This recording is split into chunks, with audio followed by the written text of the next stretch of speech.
orders, the United States military forces successfully removed a major terrorist threat to the world, the global leader of ISIS, known as Haji Abdullah.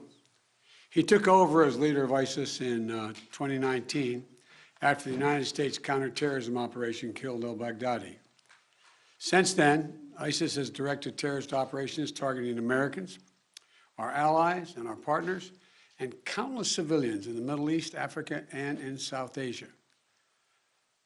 Haji Abdullah oversaw the spread of ISIS-affiliated terrorist groups around the world after savaging communities and murdering innocents. He was responsible for the recent brutal attack on a prison in northeast Syria holding ISIS fighters, which was swiftly addressed by our brave partners in the Syrian Democratic Forces.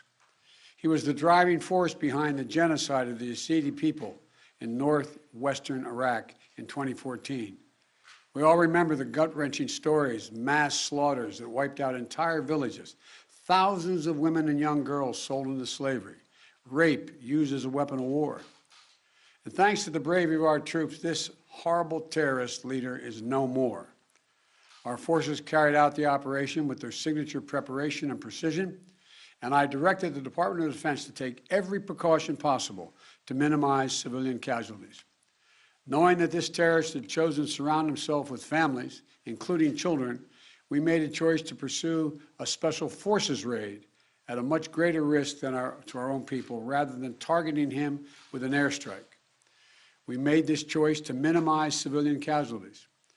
Our team is still compiling the report, but we do know that as our troops approach to capture the terrorist, in a final act of desperate cowardness, he, with no regard to the lives of his own family or others in the building, he chose to blow himself up, not just with the vest, but to blow up that third floor, rather than face justice for the crimes he has committed, taking several members of his family with him, just as his predecessor did. I'm grateful for the immense courage and skill and determination of our U.S. forces, who skillfully executed this incredibly challenging mission. The members of our military are the solid steel backbone of this nation, ready to fly into danger at a moment's notice to keep our country and the American people safe, as well as our allies. And I'm also grateful to the families of our service members. You served right alongside these soldiers and sailors, Marines, Special Forces, the loved ones, giving them the strength and support they need to do what they do. To our service members and their families, we're forever grateful for what you do for us, and we owe you a debt. Thank you.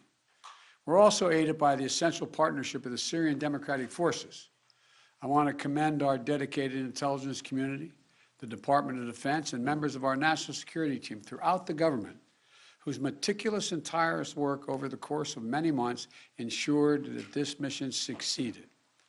This operation is testament to America's reach and capability to take out terrorist threats no matter where they try to hide anywhere in the world.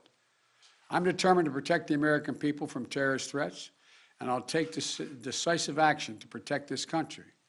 And we'll continue working with our close allies and partners, the Syrian Democratic Forces, the Iraqi security forces, including the Kurdish Peshmerga, and more than 80 members of the global coalition to keep pressure on ISIS to protect our homeland.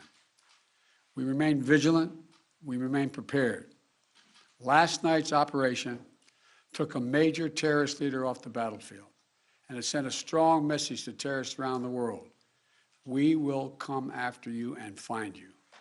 Once again, today, we continue our unceasing effort to keep the American people safe and to strengthen the security of our allies and partners around the world.